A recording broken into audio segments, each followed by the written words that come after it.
Welcome to Learn Commerce PU online classes.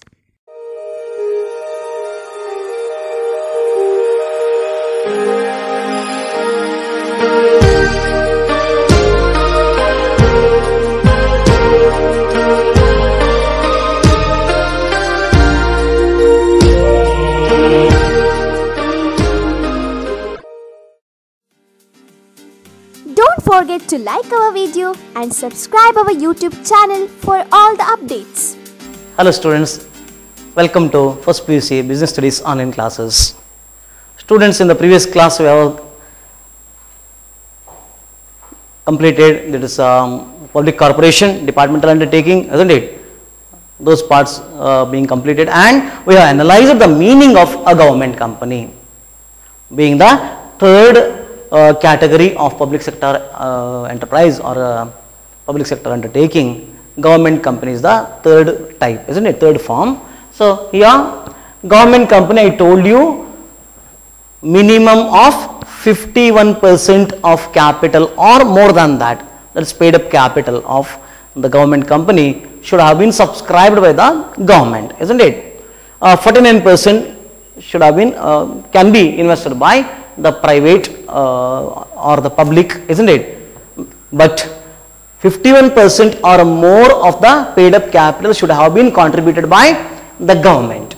Government in the sense either central government alone or state government alone or partly by central government and state one or more state governments, or combination of the state governments together, they can also form a government company. So that is very important here. 51% of the capital should have been contributed by the government, either by state government or by the central government or both, isn't it? So that is meaning. Now let us move on to the features of government company. Features of a government company. First one is, it is created under the Companies Act 2013. It is created under the Companies Act 2013. That means what? All the rules and regulations that are contained under the Companies Act 2013 are applicable to these government companies. Even the companies which are registered under Companies Act 2013, whatever rules are applicable to them, whether they are in private sector also, that is applicable to government company also. So totally it is not created by a special act, like public corporation is created by a special act passed in the parliament or state legislature, and departmental undertaking, they are directly attached to a particular ministry of the state or central government, isn't it? But in case of that is a government company, it is purely created, run and closed according to the provisions of Companies Act 2013. It was earlier, it was Companies Act 1956. Now it is 2013. So it is first feature. Second one is, can sue and be sued. Can sue and be sued. That means a government company can sue others. Like I told, I already explained in my previous class, it enjoys a special privilege, that is as it is an artificial person. Artificial person means a person created by law, not by birth, isn't it? It takes its birth from law, that is Companies Act. Because of that, it enjoys special privilege, like a human being, ordinary human being enjoys whatever rights a person enjoys, natural person enjoys. In the same way, being an artificial person, company enjoys the special right, that is it can sue others, the third party, and it can be sued by others. If the company violates anything, if it emits, that is a poisonous gas to the atmosphere, isn't it? Nearby area gets affected, the health and that is sanitation of the local people gets affected, isn't it? If it discharges wastewater to the open ground or to the agricultural fields nearby, then definitely people will come and sue against the company. They will give complaint against the company in court of law, isn't it? And in the same way, if outsiders, they come and disturb the company, like they do the theft, isn't it? All these things, in that case, the company has the right to sue them. Company can file a suit against those third parties who disturbs the company. So this is the right that is a natural person enjoys, which is also enjoyed by a government company. ಏನಾದರೂ ತೊಂದರೆ ಮಾಡಿದರೆ ಕಂಪನಿಗೆ case file ಮಾಡುವಂತಹ ಅಧಿಕಾರ ಇದೆ. ಅದೇ ರೀತಿಯಲ್ಲಿ company ಬೇರೆಯವರಿಗೆ ತೊಂದರೆ ಮಾಡಿದರೆ ಥರ್ಡ್ ಪಾರ್ಟಿ ಬಂದು ಕಂಪನಿ ಮೇಲೆ ಕೇಸನ್ನು ಹಾಕಬಹುದು. So that is the second feature of government company. Third one is it can enter into a contract and can acquire property in its own name. Can acquire property. That is, it can enter into a contract with third party companies. There are many companies, isn't it? Like infra companies, isn't it? They can that is acquire, take the contract, like Larsen & Toubro Limited, isn't it? L&T Infra is there, Brigade Developers, isn't it? Many, that is infra companies are there, infrastructural companies, which leads to the infrastructure means what? It helps in the economic development of a country, like buildings, roads, that is gutters, isn't it? All these, when it is done, then it leads to the economic development of a country. That area will develop, isn't it? When there are proper roads, the area gets developed, because every people, most of the people can reach over there. They can reach over there and they can do their business, isn't it? If there are no roads, can you assume any business in a forest other than cutting the timber and selling, isn't it? That is not allowed by the law actually. That's like robbery, isn't it? Yes, whatever it is, let us come to the point here. Can acquire property. It can own property in its own name. Company can own property in its own name, or it can take contract. It can own a contract. It can go for a bid, isn't it? When the contract is raised by another company, this company can go ahead and acquire property or take the tender, isn't it?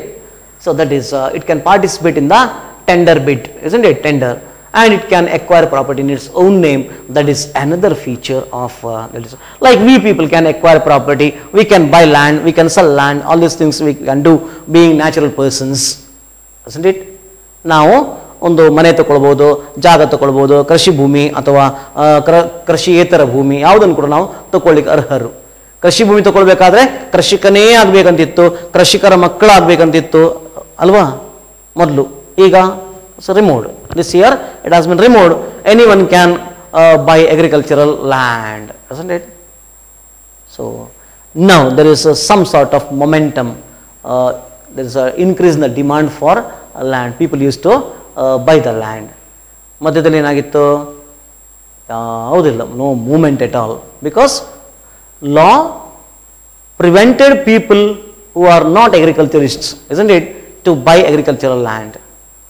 Actually, that is good. Whatever is done is good actually, because need not be an agriculturist, farmers' children need not be that is farmers, isn't it? They may be software engineers or something like that. Or the person who is not an agriculturist, we cannot conclude that he will not do agriculture at all, or he cannot do agriculture at all. He can. Anyone can do agricultural activity, isn't it? Which provides you the basic food, isn't it? Okay, fine. So third point is they can acquire property in their own name. The company can acquire property in its own name. Then next one is the management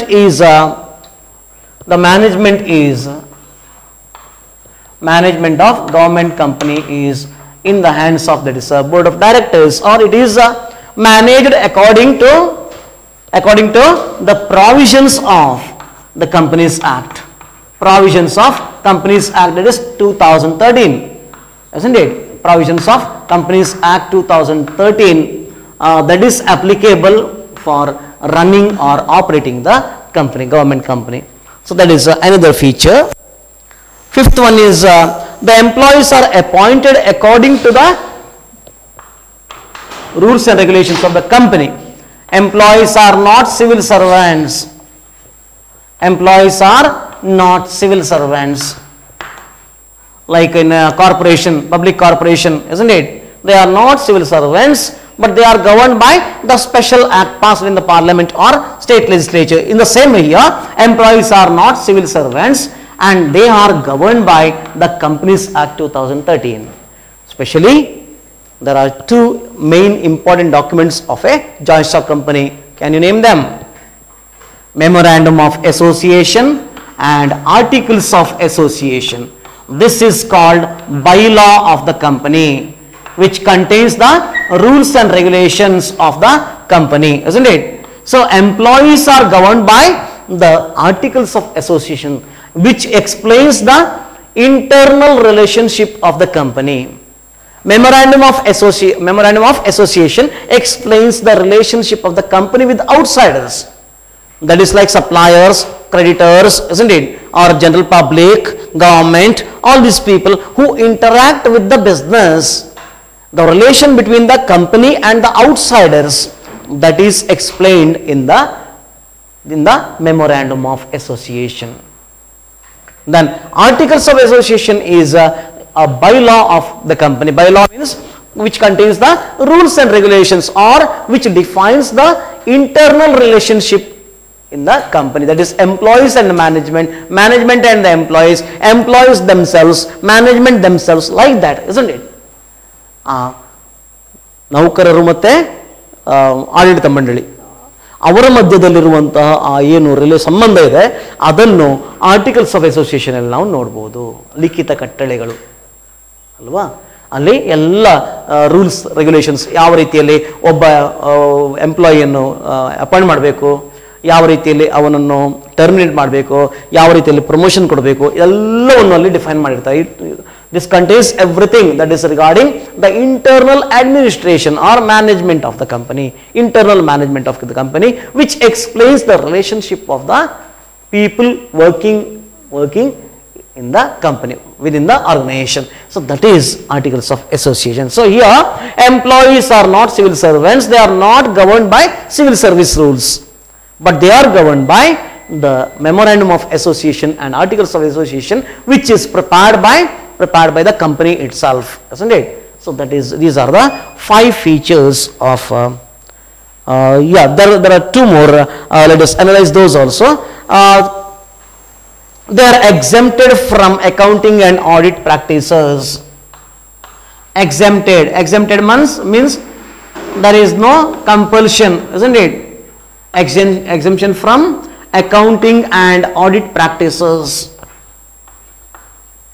which is applicable to departmental undertaking. There I told you, CAG, Controller and Auditor General of India, they do the auditing work of departmental undertakings, because the amount is directly deposited into the government treasury and expenses of the department is allocated during annual budget session, isn't it? It should be approved by the minister. Minister can do the law for the department undertaking, but here it is not like that. There is no audit from the accountant and Auditor General of India. They are not interfering, but companies are subjected to that is audit by Controller and CAG audit, Controller and Auditor General of India. Not Controller, it's Controller, COMPTROLLER, Controller and Auditor General of India. We call it as CAG, isn't it? AG audit we call it as. But there is a limit for companies which are having a turnover or sales value of some amount will be fixed, more than 200 crores, something like that. If they are crossing that limit, then only the audit will be done by the CAG. Otherwise, they will be exempted from accounting and audit practices of the government.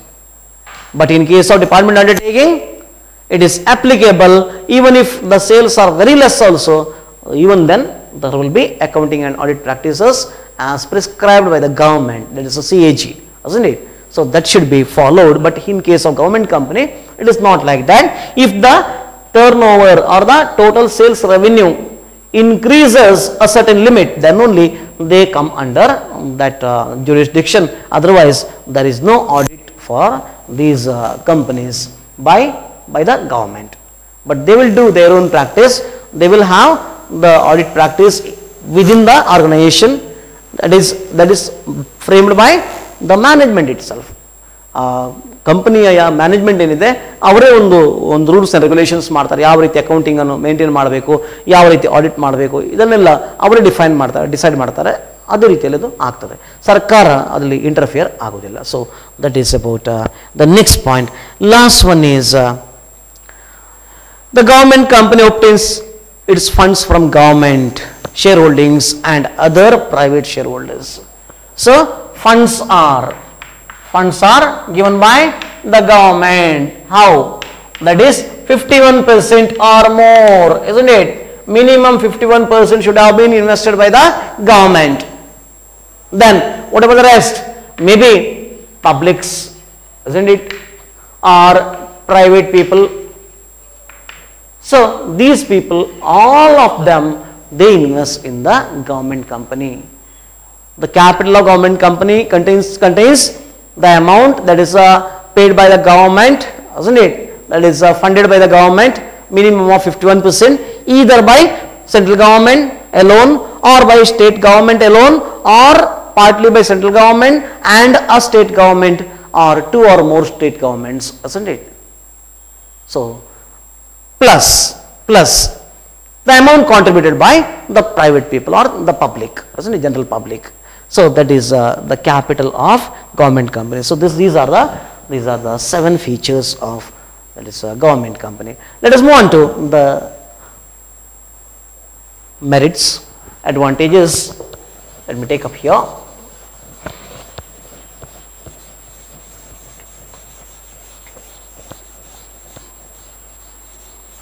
The merits of or that is benefits of that is a government company. Let us analyze now. First one is Indian Companies Act. So separate legal entity. Separate legal entity is there for government company. What do you mean by separate legal entity?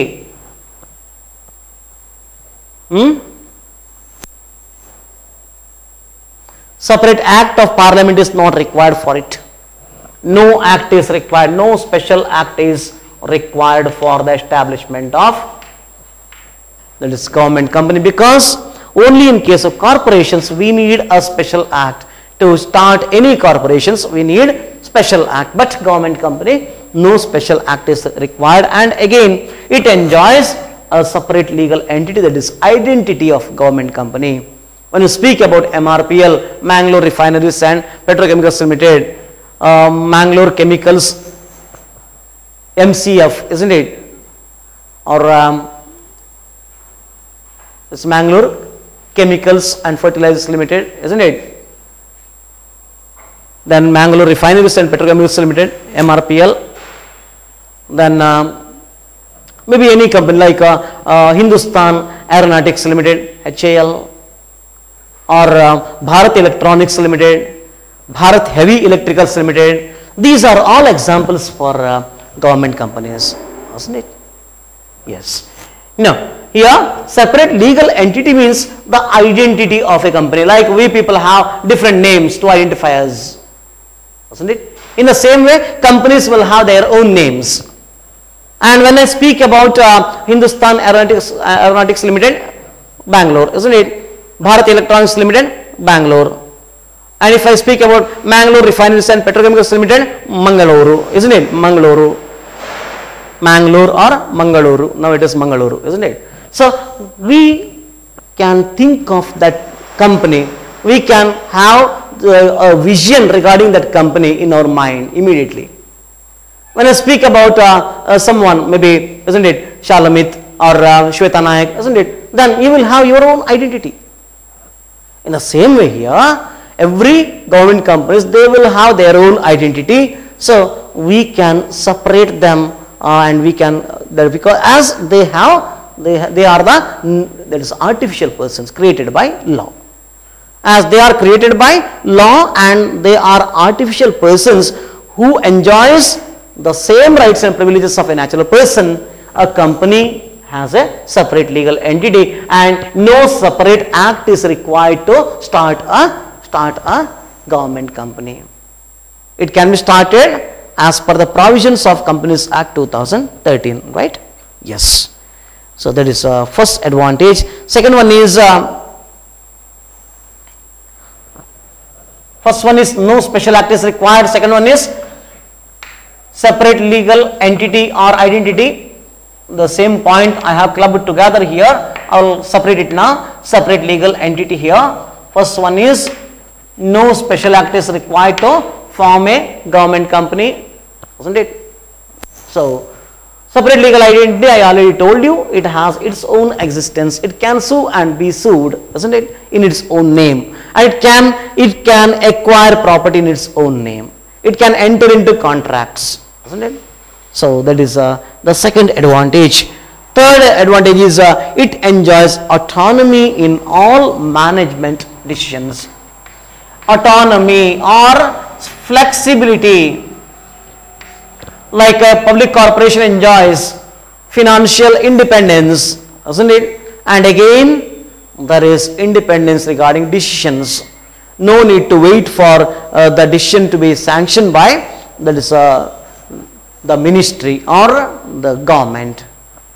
They can take their own decisions. The authorities who are appointed by the government, the top most official is appointed by the government only in case of a public corporation. So it is the mid of the path, neither full autonomy nor that is full control, isn't it? So here, but in case of government company, as it is established as per the Companies Act 2013, there is more autonomy of that is finance and decisions.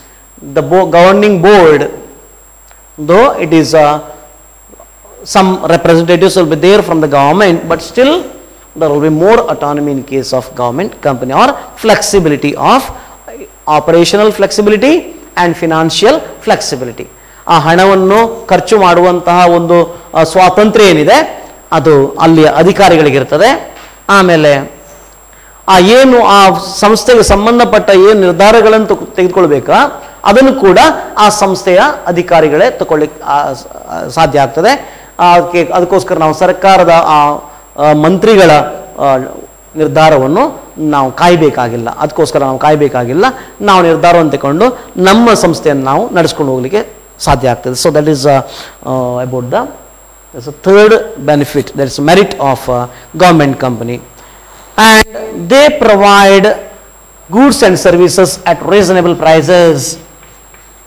Reasonable price. Goods and services are provided by these companies at reasonable price. If government companies are not there, then what happens? The private enterprises, they will exploit the consumers, they will exploit the public. When you know that there is no competition, isn't it? Then what you will do? You will exploit. You will enjoy more freedom, isn't it? And you will exploit the general public. If government companies, if they manufacture qualitative products, or if they provide qualitative services to the public, isn't it? Like Bharat Sanchar Nigam Limited, BSNL, the government undertaking, isn't it? It is a government of India enterprise. It is actually. What they will do, because of the BSNL, other private providers, they are fixing the rates for call rates and all those things. Is 2G, 3G, 4G, 5G, 6G. I don't know how many Gs are there, isn't it?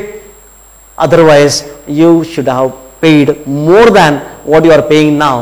As the BSNL company is providing the service, and there is a restriction, because of that the private providers, and the channels are bought by the private, that is companies from BSNL itself. It is like a purchasing, that is wheat flour and preparing bread and selling. Our own mill is there. We grind that is wheat, and we prepare wheat flour and we prepare bread, and if we sell, we can sell at a lower rate. Am I correct?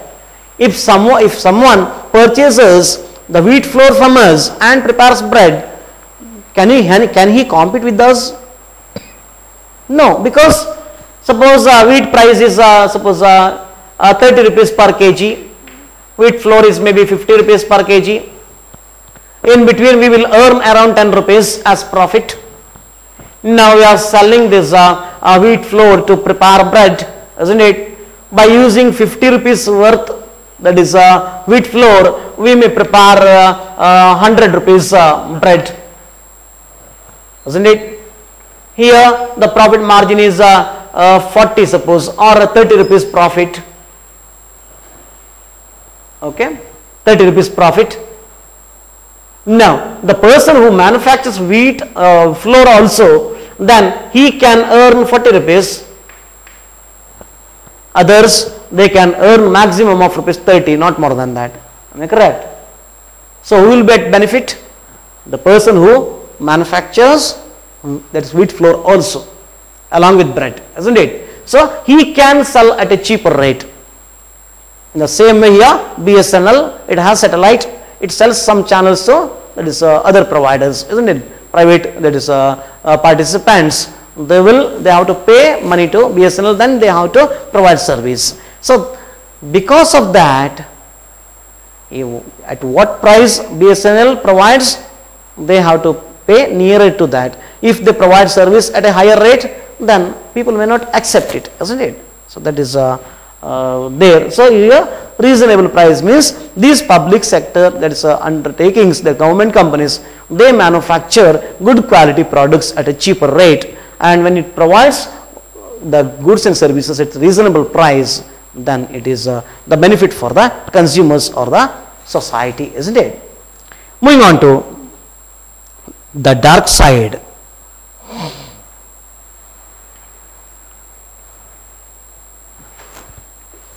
That is demerits. Let us move on to the dark side or limitations, or that's demerits, cons, isn't it? Minus points.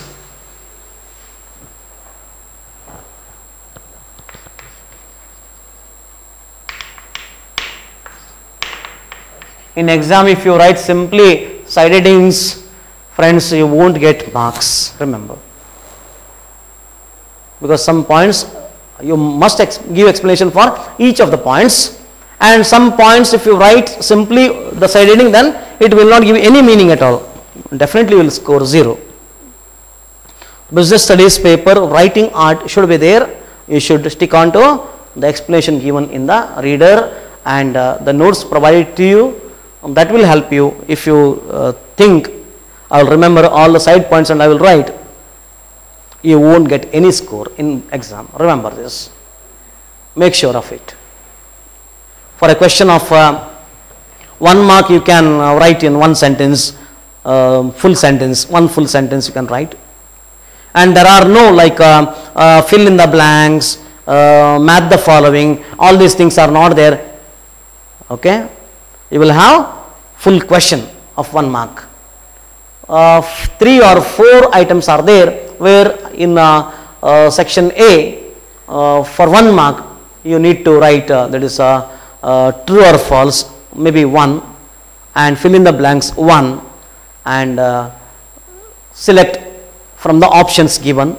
So 3 or 4 such type of questions will be there. Other than that, every question, all the questions will be of, that is a descriptive part. You have to write in sentences, not like picking and writing, fill in the blanks. Such things are not there in business studies.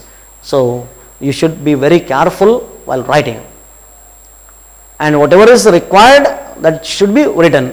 Unnecessary writing, simply filling the pages, will not give you any mark, will not fetch any marks. Remember this. For 1 mark, you should write 1 sentence. 2 marks, 2 to 3 sentences you have to write. And then for 4 marks, you have to write about a page.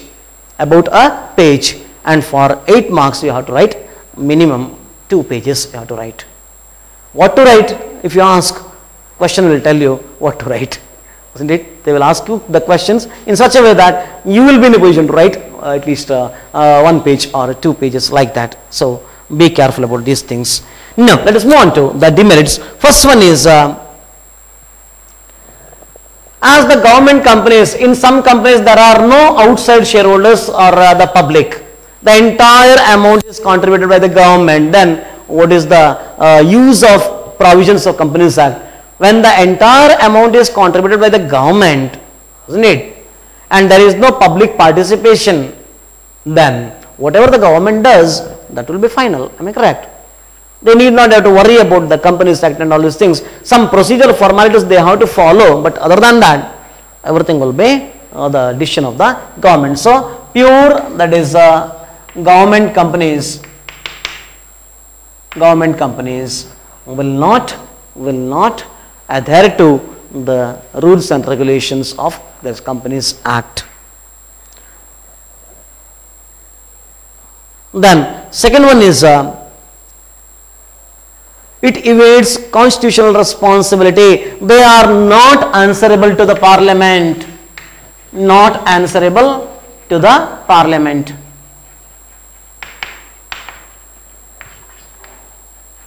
Or state legislature, like department undertakings, they are attached to a separate ministry, isn't it? And even in public corporations, the top officials are appointed by the government. But here, they are not answerable to the Parliament or state legislature, so they may not observe all the tricks of business. They need not have to follow, isn't it? They may be lethargic or they will get the salary, no problem. So no need to take risky ventures. All these things will be there, isn't it? That can be done by these officials of these government companies.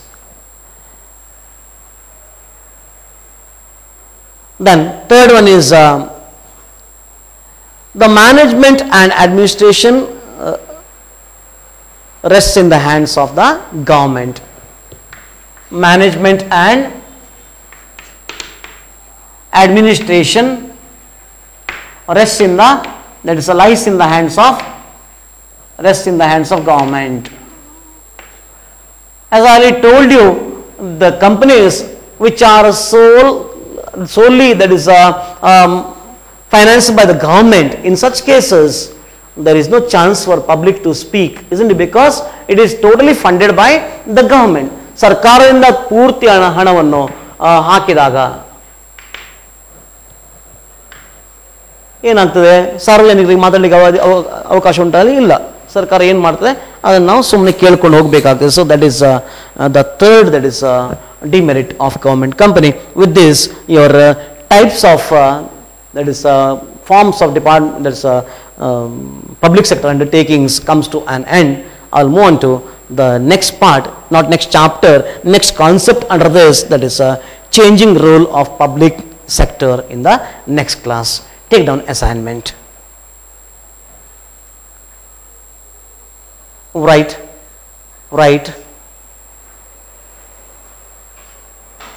the merits of government companies. Write the merits of government companies. Only 4 points are there. Okay. Write assignment and submit assignment on time. I am seeing some students, they are not regular in submitting the assignments. Or remember friends, your assignment submission, that is attendance will be maintained properly and it will be documented. So you must be very careful. You should submit your assignment on time. If it is not, there will be lapse from your side. That will be documented and kept as a record. You can come and check if you want. Every student's record will be maintained. Where, how many days default is there, what is the percentage of attendance, everything will be counted. So be careful friends. Submit your assignment on time. Thank you for watching this video. Thank you. Don't forget to like our video and subscribe our YouTube channel for all the updates.